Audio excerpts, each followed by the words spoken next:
നമ്മൾ കുറച്ച് ആൾക്കാർ പൂജ പഠിച്ച ആൾക്കാരായിട്ട് ബന്ധമുണ്ട്. അങ്ങനെ എൻ്റെ ഗുരുനാഥൻ ബ്രാഹ്മണനാണ്. അപ്പം ഞാൻ ഇവരോട് പറഞ്ഞു, എത്രയായാലും നിങ്ങൾ ബ്രാഹ്മണനല്ലല്ലോ. അതിൽ ഇവർ എന്നോട് ദേഷ്യപ്പെട്ടു. ഞങ്ങളെന്താ പൂജ നല്ല ചെയ്യുന്നില്ലേ, അവിടെ ഐശ്വര്യമില്ലേ, ഞങ്ങൾ ചെയ്യുന്ന അമ്പലത്തിൽ ഒരുപാട് ആൾക്കാർ വരുന്നില്ലേ, അഭിവൃദ്ധി ഇല്ലേ, ഇതൊക്കെ ശരി തന്നെയാണ്. അപ്പം ഞാൻ ഇവരോട് പറഞ്ഞു, എന്നാലും നിങ്ങൾ ബ്രാഹ്മണനല്ലോ പറഞ്ഞു. അപ്പോൾ ഇവർ പറഞ്ഞു, ഞങ്ങളും അവരും തമ്മിലുള്ള വ്യത്യാസം നീ പറയണം. അപ്പം ഞാൻ അവരോട് പറഞ്ഞു വെച്ചാൽ, ഒരു കഷ്ണം ചിക്കൻ നോൺ നിങ്ങളെ മുന്നിൽ വെച്ചു, ഒരു യഥാർത്ഥ ബ്രാഹ്മണൻ്റെ മുന്നിൽ വെച്ചു. ഇതിൽ നാവിൻ്റെ അടിയിൽ ആർക്കാണ് രസം ഉറവിച്ചു?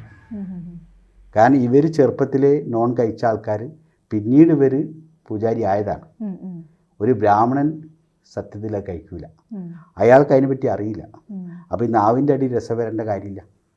സമ്പൂർണ്ണ ജാതകം സാധാരണ ജാതകമല്ല, സമ്പൂർണ്ണ ജാതകം 75 പേജുകൾ അടങ്ങുന്ന സമ്പൂർണ്ണ ജാതകം 250 രൂപയ്ക്ക് ഇനി നിങ്ങളുടെ കൈകളിലേക്ക്. അതിനായി നിങ്ങൾ ചെയ്യേണ്ടത് ഇത്രമാത്രം: താഴെ കാണുന്ന നമ്പറിൽ ബന്ധപ്പെടുക.